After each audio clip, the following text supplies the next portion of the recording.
Shabbat Shalom with Shalom Mishpachah. Today's lesson for Shabbat is called The Cost of Disobedience.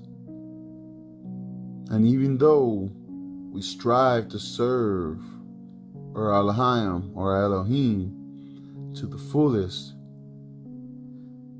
if we turn back into our sins, we will be cut off. So it's very important to stay the course and be obedient unto death. With that being said, grab a pen and paper and feel free to pause so you can get to the book and chapters when we read. Shalom. Romans 6, verse 16. Know ye not to whom ye yield yourselves servants to obey? His servants ye are to whom ye obey, whether of sin unto death, or the obedience unto righteousness. Romans 16, verse 19. For your obedience is come abroad unto all men. I am glad therefore on your behalf, but yet I would have you wise unto the which is good, and simple concerning evil. This is a story of a man of Yahuah, but because of his disobedience was cut off. And the story begins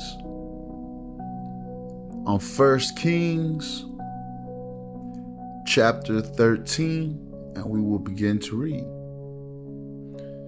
Which the story starts off at the prophecy against Jeroboam's false altar. 13. And behold, there came a man of Yah out of Judah by the word of the Adonai unto Bethel. And Jeroboam stood by the altar to burn incense. And he cried against the altar in the word of Adonai and said, O altar, altar, thus saith Adonai, behold, a child shall be born unto the house of David, Josiah by name, and upon thee shall he offer the priests of the high places and burn incense upon thee, and men's bones shall be burnt there upon thee. And he gave a sign the same day, saying, This is the sign which Adonai has spoken. Behold, the altar shall be rent, and the ashes that are upon it shall be poured out. And it shall come to pass when King Jeroboam heard the saying of the man of Yahuah, which had cried out against the altar in Bethel, that he put forth his hand from the altar, saying, Lay hold on him, and his hand, which he put forth against him, dried up, so that he could not pull it again to him. The altar also was rent, and the ashes poured out from the altar according to the sign which the man of Yahuah had given by the word of Adonai. And the king answered and said unto the man of Yahuah, Entreat now the face of Adonai thy Elohim, and pray for me, that my hand may be restored again. And the man of Yahuah besought Adonai, and the king's hand was restored him again, and became as it was before. And the king said unto the man of Yahuah, Come home with me, and refresh thyself, and I will give thee a reward. And the man of Yahuah said unto the king, If thou wilt give me half thy house, I will not go in with thee, neither will I eat bread nor drink water in this place. For so it was charged me by the word of Adonai, saying, Eat no bread, nor drink water, nor turn again by the same way that thou camest. So he went another way, and returned not by the way he came to Bethel. The disobedience and death of the man of Yahuah. Verse 11, chapter 13. Now there dwelt no prophet in Bethel, and his sons came and told him all the words that the man of Yahuah had done that day in Bethel, the words which he had spoken unto the king. Them they told also to their father, And the father said unto them, What way went he? For his sons had seen the way the man of Yahuah went, which came from Judah. And he said unto his sons, Saddle me the ass. So they saddled him the ass, and he rode thereon. And he went after the man of Yahuah, and found him sitting under an oak. And he said unto him, Art thou the man of Yahuah, that camest from Judah? And he said, I am. Then he said unto him, Come home with me and eat bread. And he said, I may not nor go in with thee, neither will I eat bread nor drink water with thee in this place. For it was said to me by the word of the Adonai, Thou shalt eat no bread nor drink water there, nor turn again to go by thy way that thou camest. He said unto him, I am a prophet also, as thou art. And an angel spake unto me by the word of Adonai, saying, Bring him back with thee into thy house, that he may eat bread and drink water. But he lied unto him. So he went back with him, and did eat bread in his house, and drank water. And it came to pass, as they sat at the table, that the word of Adonai came unto the prophet that brought him back.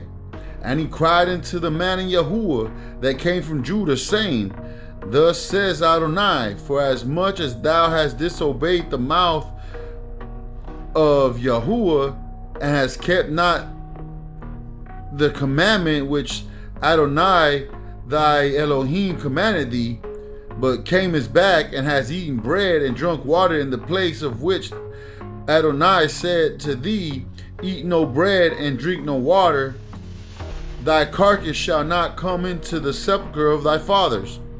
And it came to pass, after he had eaten bread and after he had drunk, that he saddled for him the ass, to wit, for the prophet whom he had brought back. And when he was gone, a lion met him by the way, and slew him, and his carcass was cast in the way, and the ass stood by it. The lion also stood by the carcass, and behold, men passed by and saw the carcass cast in the way, and the lion standing by the carcass, and they came and told it in the city where the old prophet dwelt. And when the prophet that brought him back from the way heard thereof, he said, It is the man of Yahuah, who was disobedient unto the word of Adonai.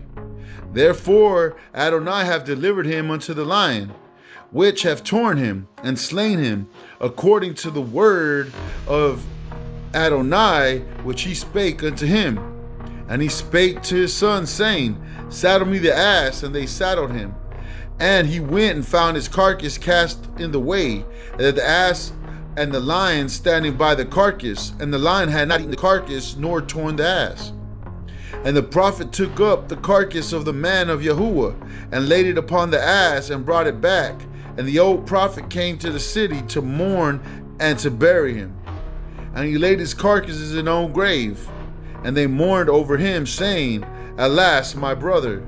And it came to pass, after he buried him, that he spoke to his son, saying, When I am dead, then bury me in the sepulchre wherein the man of Yahuah is buried. Lay my bones beside his bones. For saying which, he cried by the word of Adonai against the altar in Bethel, and against the house of the high places which are in the cities of Samaria, shall surely come to pass. Jeroboam persists in evil. 1 Kings chapter 13, verses 33 through 34. And this is where we end. After this thing, Jeroboam returned not from his evil way, but made it again of the lowest of the people priests of the high places. Whosoever would, he consecrated him, and became one of the priests of the high places. And this thing became sin unto the house of Jeroboam, even to cut it off, and to destroy it from off the face of the earth. Go ahead and turn your books to Ephesians chapter 5 and verse 6. Let no man deceive you with vain words, for because of these things cometh the wrath of Yahuah upon the children of disobedience. You can now turn your books to Matthew 24, and we're going to read verse 4.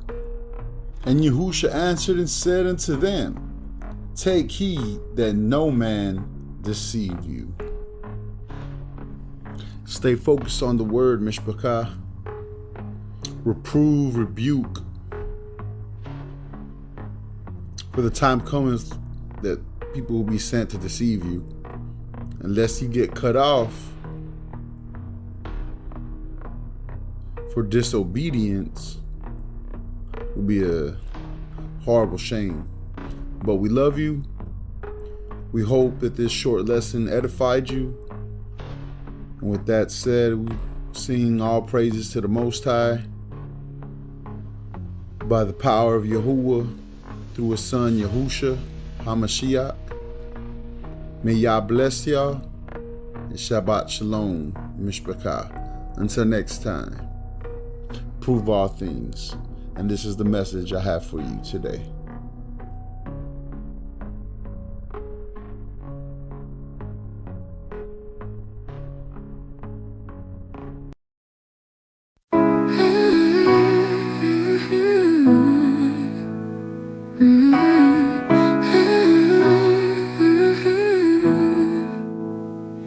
We are specks of dust amongst Yahushua, and in the midst of our sins we tell ourselves lies, trying to fight the principalities against the lust of our flesh.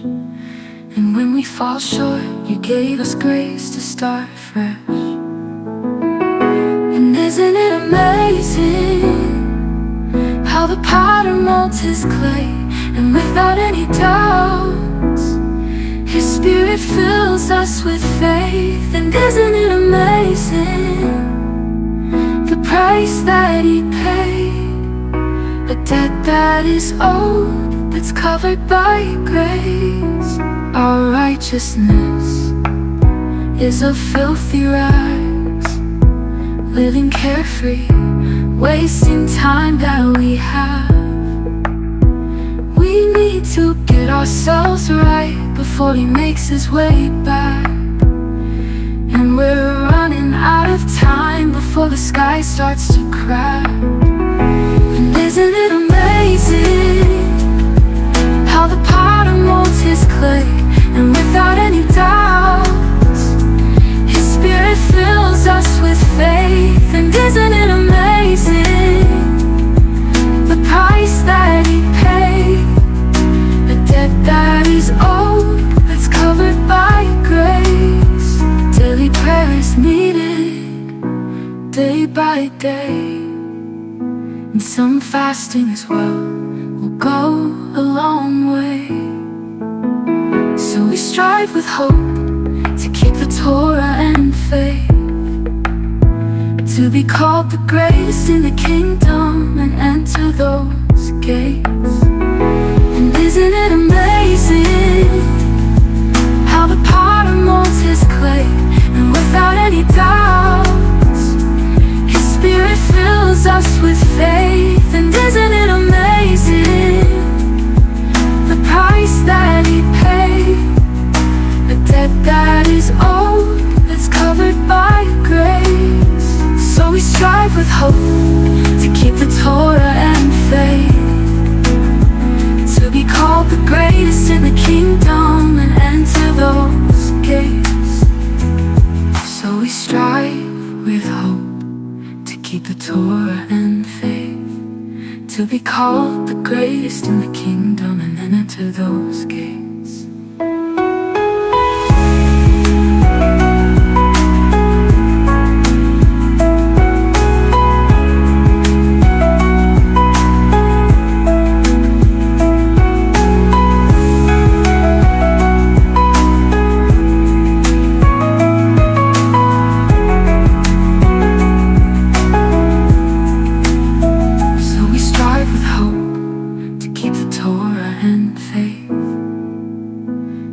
Called the greatest in